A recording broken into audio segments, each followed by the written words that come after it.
जय हिंद बच्चों। आज हम इस वीडियो में पढ़ेंगे अध्याय 3 पृथ्वी की गतियाँ, कक्षा 6 भूगोल। तो जैसा कि आप जानते हैं पृथ्वी की गति दो प्रकार की होती है, एक घूर्णन एवं परिक्रमण गति। और हमने कल के क्लास में आपको अक्षांश रेखाएं, देशांतर रेखाएं बताए हैं, उसकी भी लिंक आपको डिस्क्रिप्शन में मिल जाएगी। अध्याय 2 और अध्याय 1 अच्छे से पढ़ लीजिएगा, फिर अध्याय 3 में आइएगा। तो पृथ्वी की दो गतियाँ होती हैं, एक घूर्णन गति और एक परिक्रमण गति। पृथ्वी का अपने अक्ष पर घूमना घूर्णन कहलाता है और सूर्य के चारों ओर एक स्थिर कक्ष में पृथ्वी की गति को परिक्रमण गति कहते हैं। तो देखो, ये पृथ्वी की गतियाँ दो प्रकार की होती हैं। पहली घूर्णन गति और दूसरी परिक्रमण गति। परिक्रमण गति तो पृथ्वी का अपने अक्ष पर घूर्णन। तो देखो, ये पृथ्वी है। पृथ्वी अगर अपने अक्ष पर घूमती है, मतलब इसी तरफ चारों ओर घूमती है, अगर अपने अक्ष पर घूमती है, तो पृथ्वी अगर अपने अक्ष पर घूमती है तो उसे घूर्णन गति कहते हैं। केवल जहाँ खड़ी है, जैसे ये देखो, ये एक घड़ी हुई कौन सी, क्लॉकवाइज, जो मतलब कि इस तरह रोटेट हो, मतलब इस तरह घूमती है घड़ी। दोलन गति होती घड़ी होती है। केवल ये स्थिर घड़ी रहती है, कहीं इधर जाए फिर दोलक, फिर इधर, फिर इधर, फिर इधर, इधर इधर इधर बार बार घूमा करता है। तो ये केवल अपने अक्ष पर स्थित है। मतलब अगर ये स्थान पर खड़ा है तो सिर्फ डोलक, जो डोलक है, दोलन, ये इस तरह से, इस तरह, मतलब इस तरह से घूमता है। बाकी यहाँ से तो बाहर नहीं जाता ना, यानी केवल अपने अक्ष पर स्थित है ना। अपने अक्ष पर स्थित होकर जो घूमता है उसे हम घूर्णन गति कहते हैं। अगर पृथ्वी अपने अक्ष पर स्थित है, जैसे मान ली मैं पृथ्वी हूँ और मैं इधर खड़ा हूँ, अगर इस तरह हालता डुलता हूँ, केवल मतलब यहाँ वहाँ नहीं जाता, सिर्फ इसको इस तरह हलाता डुलाता हूँ, ठीक है, तो उसे कहते हैं घूर्णन गति। केवल अपने अक्ष पर घूमते। इसी के कारण पृथ्वी पर दिन और रात होते हैं। किसके कारण पृथ्वी पर दिन और रात होते हैं? घूर्णन गति के कारण। इसके कारण पृथ्वी पर दिन और रात होते हैं। हाँ, पृथ्वी अपने अक्ष पर घूमती है, उसे घूर्णन गति कहते हैं। इसी तरह चित्र बना लो ना तो याद रहेगा। और चारों ओर एक स्थिर कक्ष में पृथ्वी की गति को परिक्रमण, सूर्य के चारों ओर। अब देखो, परिक्रमण गति किसे कहती है, ठीक है। तो देखो, ये सूर्य हुआ, देखना परिक्रमण गति को समझना किसे कहते हैं। ये सूर्य हुआ, ठीक है, अभी ये सूर्य हुआ, और ये इसके चारों तरफ पृथ्वी एक अक्ष पर, ये अक्ष हुआ, ये कक्ष हुआ, ठीक है, कक्षा, जिस पर पृथ्वी परिक्रमण करती है। तो पृथ्वी इस कक्ष पर कहीं इधर, फिर कहीं इधर, कहीं इधर, कहीं इधर, सूर्य के चारों तरफ घूमती है। केवल कक्षा पर घूमती है ना, सूर्य के चारों तरफ इस तरह। तो इसे हम परिक्रमण गति कहेंगे, ठीक। अगर पृथ्वी यहीं पर घूमती है, जैसे यहाँ है ना पृथ्वी, यहीं पर आपस में इस तरह घूमती है, इस तरह, तो इसे हम घूर्णन गति कहेंगे। केवल अपने अक्ष पर घूमती है। अगर कक्ष पर घूमेगी तो उसे हम परिक्रमण गति कहते हैं। मतलब सूर्य के चारों ओर घूमेगी, जो देखो सूर्य की परिक्रमा करने वाली गति परिक्रमण गति, समझ लो। परिक्रमण मतलब जब सूर्य की परिक्रमा करती है तो उसे परिक्रमण गति कहते हैं। घूर्णन गति तो मतलब जब खुद स्थिर रहती है उसे घूर्णन गति। घूर्णन और परिक्रमण गति समझ में आई अभी? घूर्णन और परिक्रमण गति समझ में आई? तो यहाँ से लिख लो, घूर्णन गति के कारण दिन और रात होते हैं, ठीक। और इसके परिक्रमण गति के कारण क्या होते हैं? परिक्रमण गति के कारण शायद वर्ष होते हैं, मतलब मौसम चेंज होता है, ठीक, मौसम चेंज होता है, और दिन और वर्ष यानी कि साल बीतते हैं, दिन होते हैं, दिन और रात होते हैं, इसके कारण घूर्णन गति के कारण। फिर पृथ्वी का अक्ष एक काल्पनिक रेखा है जो इसके कक्षीय सतह से 66.5 डिग्री का कोण बनाती है। पृथ्वी का अक्ष एक काल्पनिक रेखा है जो इसके कक्षीय सतह से 66.5 का कोण बनाती है। वह समतल जो कक्ष के द्वारा बनाया जाता है उसे कक्षीय समतल कहते हैं, ठीक है। पृथ्वी सूर्य से प्रकाश प्राप्त करती है। पृथ्वी का आकार गोले के समान होता है। तो इससे समझना है तो देखो, ये पृथ्वी का आकार जो होता है वो किसके समान होता है? गोले के समान होता है, ठीक। और पृथ्वी जो है सूर्य से प्रकाश प्राप्त करती है, सूर्य से प्रकाश प्राप्त करती है। तो यहाँ से ये प्रकाश गया, ठीक है, ये पृथ्वी पर प्रकाश गया इस साइड, तो जब पृथ्वी पर प्रकाश गया तो केवल कहाँ, देखो मतलब इस हिस्से पर प्रकाश पड़ा और इस हिस्से पर प्रकाश नहीं पड़ा। ठीक है, इस हिस्से पर प्रकाश पड़ा, इस हिस्से पर प्रकाश नहीं पड़ा। तो जहाँ प्रकाश पड़ता है उसे दिन कहते हैं, दिन होती है, और जहाँ प्रकाश नहीं पड़ता उसे क्या कहते हैं, रात।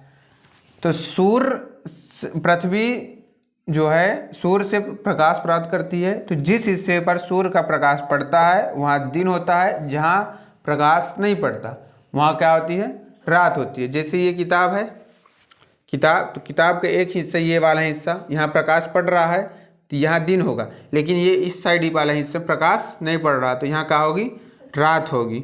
फिर इसलिए सिर्फ इसके देखो, अब इसको समझ में आया कि नहीं, यहाँ दिन होगा और यहाँ रात होगी। और फिर देखो, अब दिन और रात को विभाजित करने वाली एक रेखा होती है, ये रेखा है। ठीक है, अभी दिन और रात को विभाजित करने वाली एक रेखा होती है, जहाँ प्रकाश पड़ता है और जहाँ अंधियार होता है, तो इसको क्या कहते हैं, इस रेखा का नाम है प्रदीप्ति रेखा। तो यह रेखा जो अलग प्रतीत होती है, यहाँ से यहाँ दिन और यहाँ रात, तो यहाँ जो अलग प्रतीत होती है प्रदीप्ति वृत्त या प्रदीप्ति रेखा कहते हैं। ठीक है, और देखो अक्ष पर पृथ्वी घूमती न अपने, तो अक्ष पर घूमने के कारण उसे कितना टाइम लगता है, तो अक्ष पर घूमने के कारण उसको 24 घंटे का समय लगता है। ठीक, तो यहाँ से क्वेश्चन आता है कि 24 घंटे का पृथ्वी अपना एक चक्कर एक चक्कर लगाने का समय, एक चक्कर लगाने का समय कितना होता है, 24 घंटे। 24 घंटे में पृथ्वी अपना एक चक्कर लगाती है। कब लगाती है, देखो घूर्णन अक्ष पर, यानी घूर्णन गति, यानी अक्ष पर पृथ्वी को अक्ष पर एक चक्कर लगाने का समय 24 घंटे। ठीक, पृथ्वी को अक्ष पर एक चक्कर लगाने का समय कितना होता है, 24 घंटे। और तुम लिखने पे कम, समझने पे होगा ज़्यादा कराओ, ठीक है।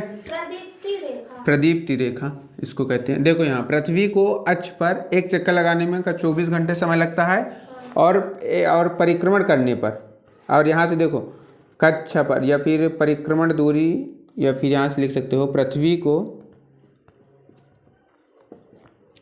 को कक्षा पर या सूर्य की कक्षा पर, या फिर सूर्य की परिक्रमा में समय कितना लगता है, परिक्रमा में समय, तो समय लगता है 365 दिन। इसका और क्या है, पृथ्वी दिन। इसे और किस नाम से जानते हैं, पृथ्वी दिन के नाम से जानते हैं। दिन में सूर्य का एक चक्कर लगाती है। हम लोग एक वर्ष में 365 दिन का मानते हैं तथा सुविधा के लिए 6 घंटे को इसमें नहीं जोड़ते। मतलब उसमें हमने जो 4 घंटे बताए थे वो थोड़ा गलत हो गया था। इसमें लगता है 365 व 6 घंटे। कितना लगता है, 365 व 6 घंटे। ठीक है, 365 दिन व 6 घंटे लगते हैं, जिसके कारण हर 4 वर्ष में एक दिन एक्स्ट्रा बढ़ जाता है। इसीलिए जो लीप वर्ष होता है वो कितने का होता है, 366 दिन।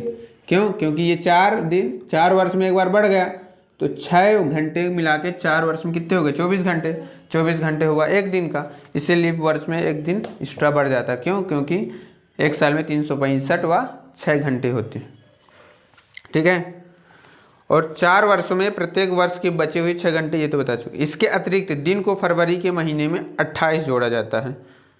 दिन को फरवरी के महीने में जोड़ा जाता है। जो एक्स्ट्रा ये बढ़ता है तो इसको कहाँ जोड़ा जाता है, फरवरी में जोड़ा जाता है। और इस प्रकार प्रत्येक चौथे वर्ष फरवरी माह 28 के बदले 29 का होता है, ये तो पता होगा ना। और ऐसे वर्ष को क्या कहते हैं, लीप वर्ष कहते हैं।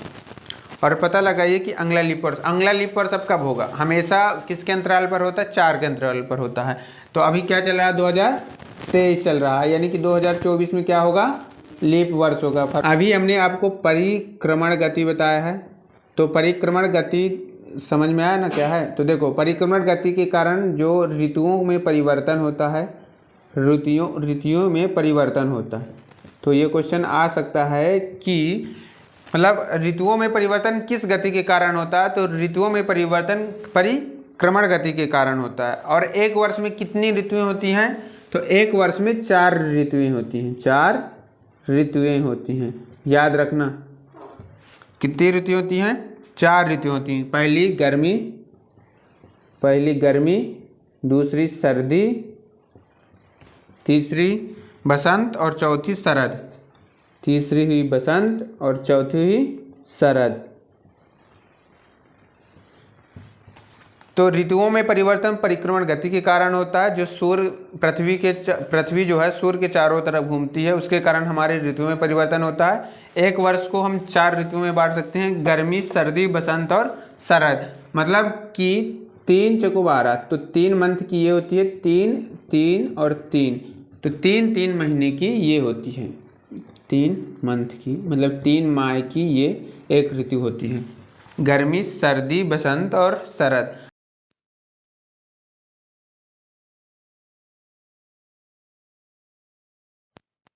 यह अध्याय खत्म होता है। चलिए मिलते हैं नेक्स्ट वीडियो में, तब तक के लिए जय हिंद, जय भारत।